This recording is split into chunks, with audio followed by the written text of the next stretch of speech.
The General Assembly returned to its work at the State House just over a month ago, but a controversial bill to reinstate South Carolina's private school voucher program is already more than halfway to the finish line of the governor's desk. Your South Carolina State House reporter Mary Green explains what could come next.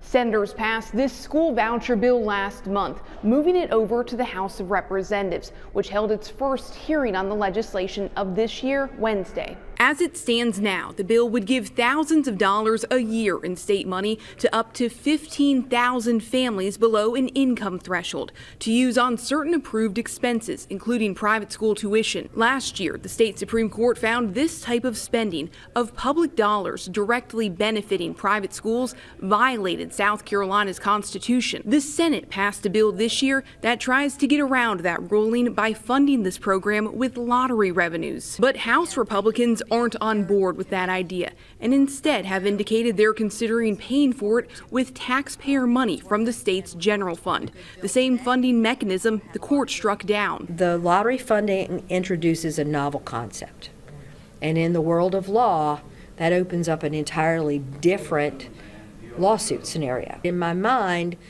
I would rather continue the trajectory that we're on and try to refine the question that was asked of the court prior. Now, hanging over all of this conversation is the fact the Supreme Court bench that struck down that private school funding model last year is slightly different than the bench's makeup now. So it is possible that lawmakers might hope to see a different outcome on similar legislation from a different court. Reporting from the State House, I'm Mary Green. Today's public testimony also represents the first time lawmakers have taken public testimony on the bill this year.